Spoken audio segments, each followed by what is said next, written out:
Hello friends, मैं सोमाराम कोहली आप सभी का स्वागत करता हूँ हमारे यूट्यूब चैनल में। तो देखिए फ्रेंड्स, आज का हमारा टॉपिक है वह है खाद्य श्रृंखला एवं खाद्य जालक। तो इस वीडियो में हम चर्चा करेंगे खाद्य श्रृंखला किसे कहते हैं, खाद्य जालक किसे कहते हैं, इनके बारे में हम चर्चा करेंगे। तो इस टॉपिक को समझने के लिए आप वीडियो के एंड तक अवश्य बने रहे और अंत में आपको अच्छा लगे तो लाइक सब्सक्राइब शेयर अवश्य करें। ठीक है, तो अब हम अपना वीडियो स्टार्ट करते हैं। हमारे पूरे पृथ्वी में जीवधारियों यानी पेड़ पौधे व जीव जंतु, इनकी ऊर्जा का मुख्य स्रोत है वहाँ है सूर्य। हमारे पूरे पृथ्वी में जीवधारियों की ऊर्जा का मुख्य स्रोत है वहाँ है सूर्य। ठीक है, सूर्य बोले तो सन, जिससे मतलब प्रकाश मिलता है, वहाँ जीवधारियों की ऊर्जा का मुख्य स्रोत है। सूर्य से ही पेड़ पौधे और सभी जंतुओं को भोजन मिलता है। छोटे से छोटे पादप से लेकर बड़े से बड़े वृक्ष तथा छोटे से छोटे जीव से लेकर बड़े से बड़े जीव यानी कि चींटी से लेकर के हाथी तक सभी को भोजन किससे मिलता है? सूर्य से मिलता है। ठीक है, तो आगे अब हम चित्रानुसार ही समझते हैं। हरे पेड़ पौधे सूर्य की उपस्थिति में प्रकाश संश्लेषण की क्रिया के द्वारा अपने शरीर में भोजन का निर्माण करते हैं। अब प्रकाश संश्लेषण क्रिया क्या है?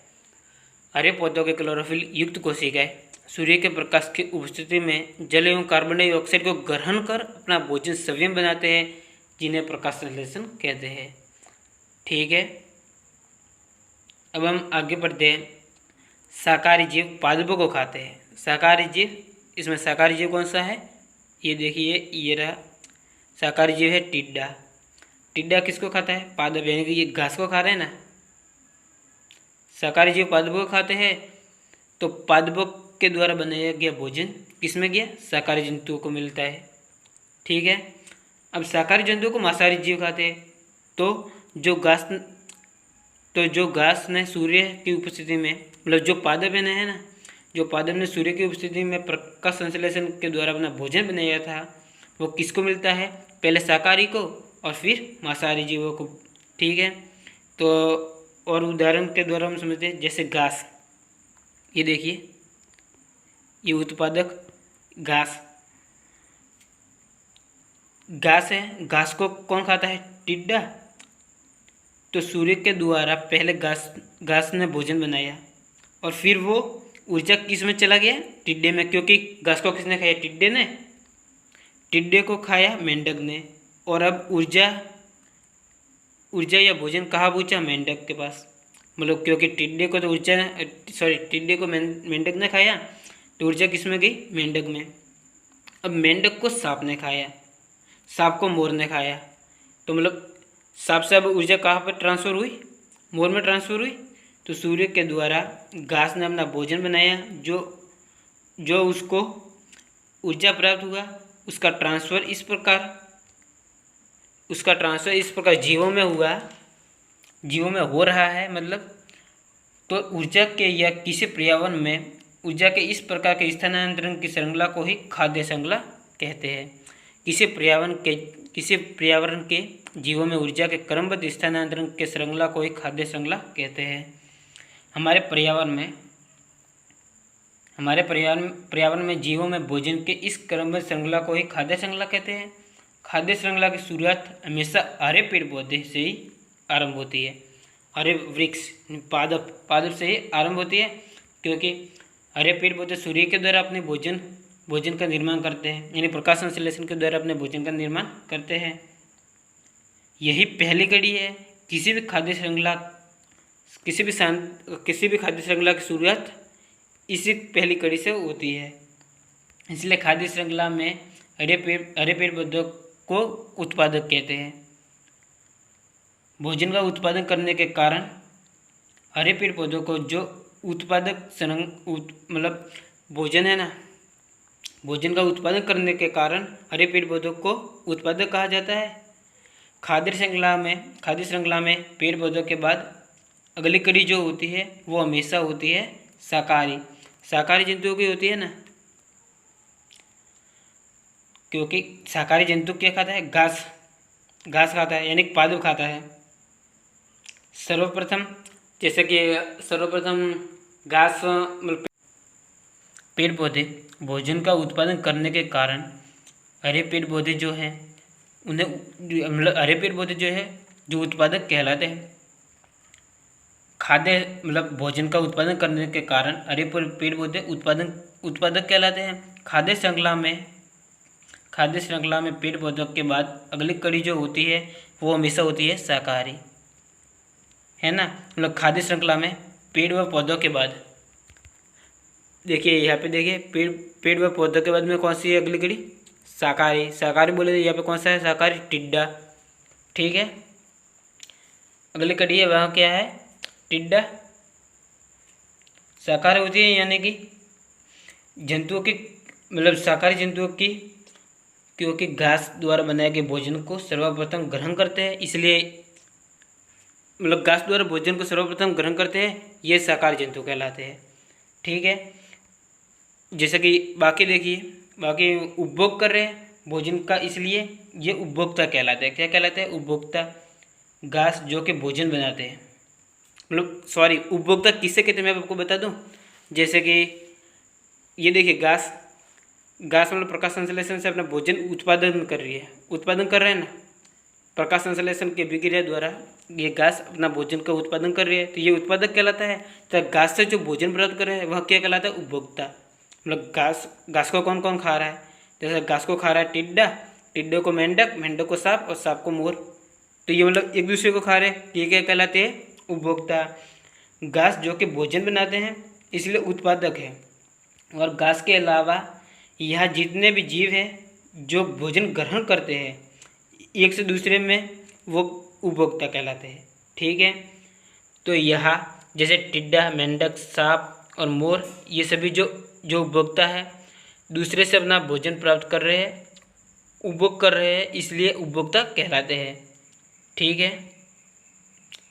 अब देखते हैं हम, टिड्डा सर्वप्रथम भोजन प्राप्त करता है इसलिए इसे प्राथमिक उपभोक्ता कहते हैं। मतलब टिड्डा है ना, सबसे पहले मतलब टिड्डा भोजन यहाँ पे प्राप्त कर रहा है।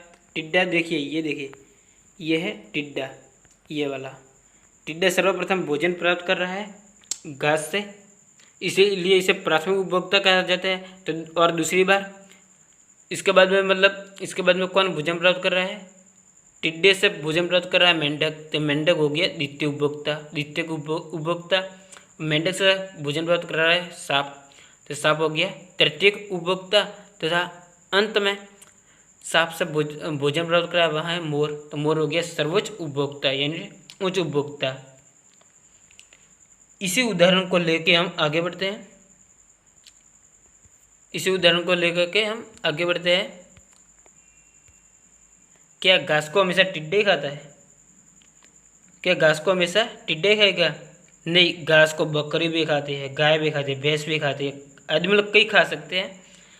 अब क्या टिड्डा को हमेशा मेंढक ही खाता है?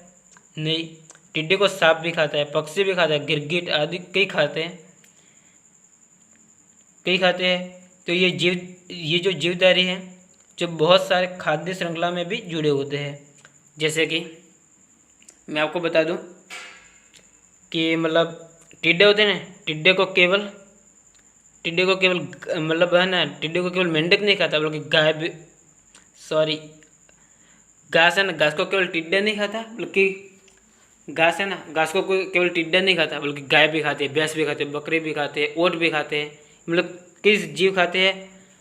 तो ये जो जीवधारी हैं जो बहुत सारे खाद्य श्रृंखलाओं में भी जुड़े होते हैं और इस प्रकार एक जाल बनाते हैं जिसको खाद्य जाल कहते हैं, ठीक है। जिसको क्या कहा जाता है? खाद्य जाल। अब देखते हैं खाद्य जाल के उदाहरण। तो यहाँ पे देखिए, ये टिड्डा है, टिड्डे को कौन खाता है? टिड्डे को ये उल्लू खाता है। और कौन खाता है टिड्डे को? ये बड़ा वाला चूहा खाता है। यहाँ पे देखिए टिड्डा को कौन खा रहा है? टिड्डे को खा रहा है उल्लू खा रहा है और चूहा खा रहा है।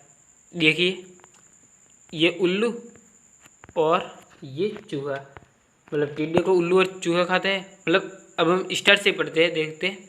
जैसे घास, सर्वप्रथम क्या आता है खाद्य श्रृंखला में? घास। घास को कौन कौन खा रहा है यहाँ पे? घास को खा रहा है एक तो टिड्डा, यानी सर्वप्रथम आता है पादप। तो पादप में क्या है? घास। घास को खा रहा है टिड्डा और चूहा और खरगोश। यानी घास को तीन जीव यहाँ पे खा रहे हैं। एक टिड्डा है, एक खरगोश है, एक है चूहा। अब खरगोश को खा रहा है उल्लू। खरगोश को उल्लू भी खाता है। और चूहे को बड़ा वाला चूहा, उल्लू और सांप तीनों खाते हैं। और टिड्डे को बड़ा वाला चूहा और उल्लू दोनों खाते हैं। ठीक है। अब सांप, सांप को कौन खाता है? सांप को उल्लू खाता है ना। और सांप को उल्लू खाता है। उल्लू को कौन खाता है? उल्लू को खाते हैं वो ज़मीन के अंदर जो जीव होते हैं ना, वो उल्लू को खाते हैं। या फिर बड़े वाले जीव होते हैं वो उल्लू को खाते हैं। तो ये देखिए, मतलब यहाँ पे ना एक जीव कई जीवों को खा रहा है। ये कई मतलब कई प्रकार से अपना भोजन प्राप्त कर रहा है। तो देखिए इसे क्या कहा जाता है? खाद्य जालक। जैसे कि घास है ना, घास से कई मतलब भोजन प्राप्त कर रहे हैं। जैसे यहाँ पे देखिए खरगोश भी भोजन प्राप्त कर रहा है, चूहा भी कर रहा है और टिड्डा भी कर रहा है। और घास से और कोई करते हैं, जैसे कि गाय, भैंस, बकरी आदि भी घास से करते हैं ना भोजन प्राप्त। तो मतलब इन जीवों का है ना कई खाद्य श्रृंखलाओं में प्रयोग होता है। तो इन्हें हम खाद्य जालक कहते हैं। ठीक है फ्रेंड्स। तो फ्रेंड्स, अगर आपको हमारा ये वीडियो अच्छा लगा तो लाइक, सब्सक्राइब एवं शेयर अवश्य करें। धन्यवाद।